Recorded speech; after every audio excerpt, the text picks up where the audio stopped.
Welcome to the Growth Fire Podcast, where we engage with top business leaders who share their experiences and provide real insights that help them attract customers, retain staff, and grow their bottom line.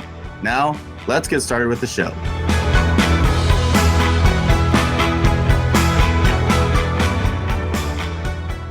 Hi there, I'm Kevin Horrigan, host of the show, where I feature inspiring business leaders from various backgrounds and industries who are willing to share their stories and insights.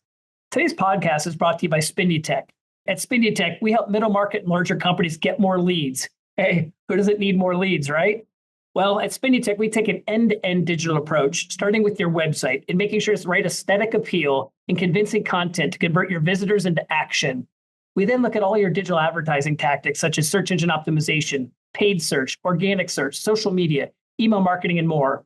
With the correct website and the optimized digital marketing campaigns in place, we assist our clients in helping them attract more qualified leads, gather new clients, grow existing, and ultimately become more successful. Spinutech, thank you for your sponsorship.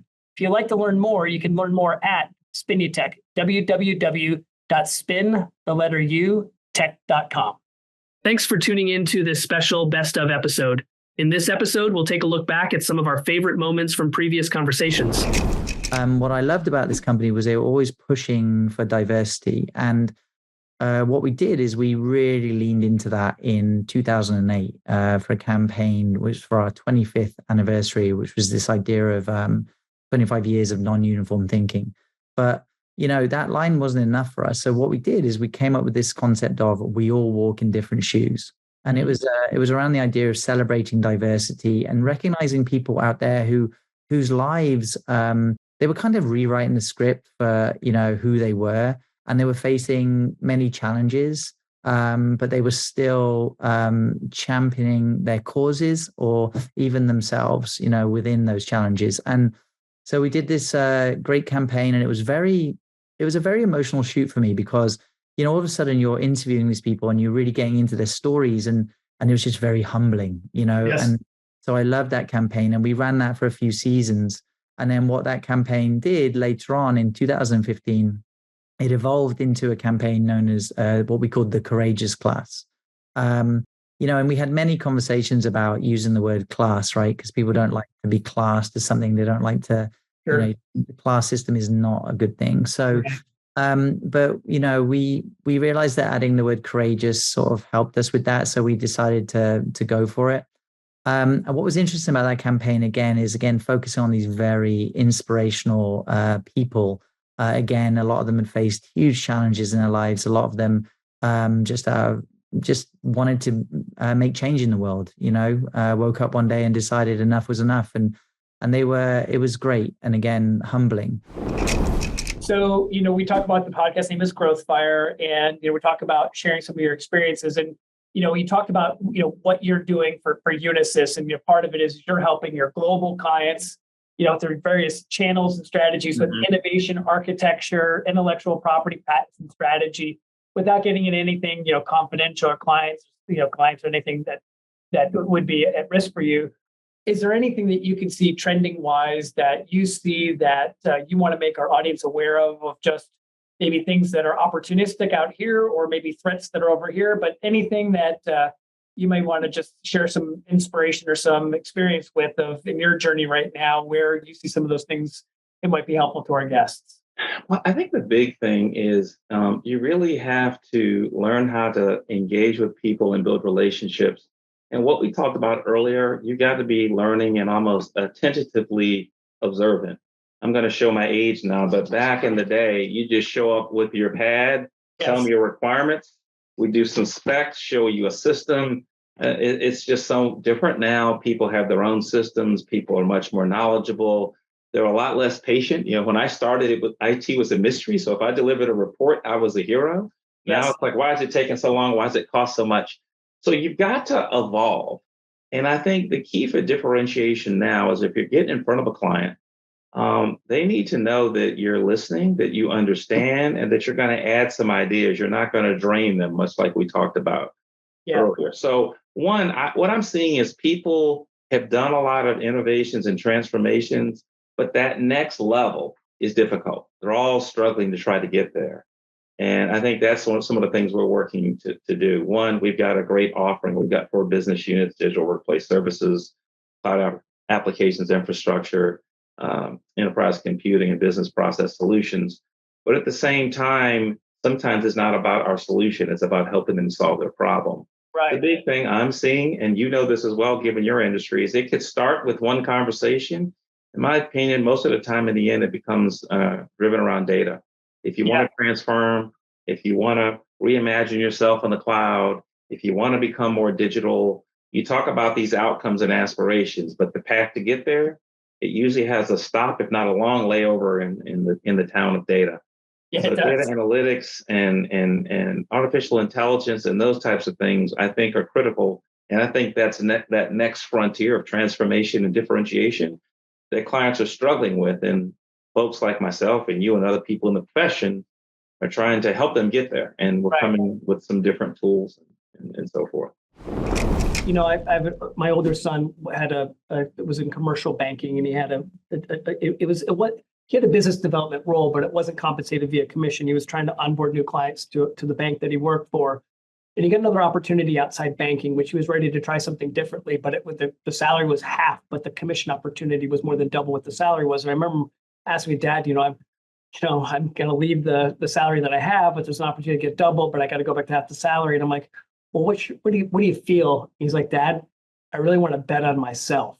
Yeah. And I think that's the decision you have to make. And it's like you said, it's at that early stage of your career, it's a highly risky decision because you don't have a lot of savings in place. But are you ready to take that risk? His first year of income was 80% greater than what he would have made at the bank. And so he took the risk and it paid off. But he wasn't ready to take that risk a year earlier. I think he needed a little bit more experience. Yeah. And so there's probably a point in time that you feel more comfortable about it than it is maybe the first time you have the opportunity. Yeah, absolutely.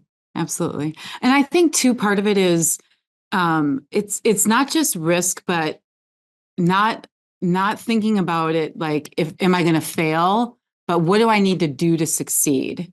And I think that's the way that you have to look at those types of transitions is, don't look at the negative, look at the positive. Yeah. The beautiful thing about big companies is they have so much heft and infrastructure and scale. If I wanted to make a difference in getting cleaner fuels into India or China, I could flip a switch and put $50 million into it and have a meaningful, big impact. And that's where I have a lot of respect for the power of what these big companies can do to really change. Yes. Good way. I sat there because when I was running that global $3 billion liquefied gas business, I had about 3,000 employees under me.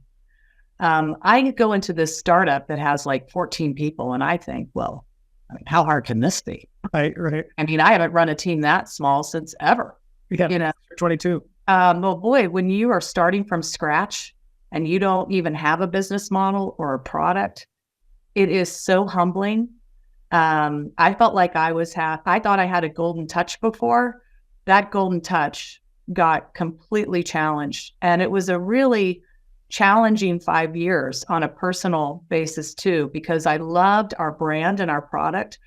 I do think we were too early, and that's a really hard thing to learn in early stage companies. Yes. And to really understand scaling is hard. Yes. I don't work for companies that had scale. Right. But scale is hard. There's an old saying, people love to buy, but they hate to be sold to. Right. And what I just heard you say about your thrill about being in sales and marketing as a profession, it's the opportunity to create value for people. It's value for your clients. It's value for your coworkers. It's value for your company. But your joy isn't selling something. Your joy is the opportunity of satisfying the stakeholders that you support and creating value for them. And I think going back to the old saying, people love to buy, but they hate to be sold to. Right. When you're creating value for any one of those stakeholders, the enjoyment is probably enjoyable. But if you're trying to sell to one of those, it probably is not for both parties. And I think looking at sales and marketing from a creative perspective and trying to figure out not only how do I make my numbers, but how do I bring value to the stakeholders who when I do that, my numbers will be complemented. It's a great way to look at how to be able to creatively try to earn the trust of clients, try to help grow your people, and ultimately your company grow as well. Yeah. Yeah, absolutely. I think it touches, Kevin, on what you were saying before as well of, each sales conversation, right? Each pitch, each discovery call, whatever you call them. We love the disco term around here. But each time you talk to a prospect, it is around deeply understanding what their need is and fitting your solution to their need. Any other type of kind of rote, I learned this in my pitch deck practice, or here's my, objection handling number 3, comes off as being just that. Now, of course, we all have to have those tools and resources from a training and development standpoint, and enabling our sellers and our team to understand the message and the value proposition. Yes. But I think always great sellers are looking to deeply understand what a buyer is looking for, what they need, and then matching their solutions with them. And that's where the creativity comes in, where the fun comes in for me, but I think really where the real value comes in for the buyer as well. I think, knowing you that, the personal relationships, and, you talked about just like being the GM of your clients' accounts. Like, I love that phrase, because you're really trying to think about how they're running their business and how to help them be successful. And I think that's, a key component of how you probably are being successful, is you're making sure you're not just helping Lenovo's business grow, you're solving the problems for your clients, and they're coming back to you as that trusted advisor. And those engineers that you have that now join the sales team, certainly I'm sure that they are known as trusted advisors, not just people trying to sell and make a quota. Kevin, in this world today, technology is moving so fast, and the advancement of AI and used to be you had compute and storage in the cloud. Today, you got to provide everything, right? Yes. It's across the board. So you look at what these companies have to have available to them and how fast technology is moving. One of the things that we're really trying to do better is look ahead. It's not only being there today and driving their business today, but understanding where they need to be 6 months from now. Where do we need to be 2 years from now? Yeah. Products that aren't even thought of. We need to press on that much harder today. Thanks for listening to the Growth Fire podcast. We'll see you again next time, and be sure to click subscribe to get future episodes.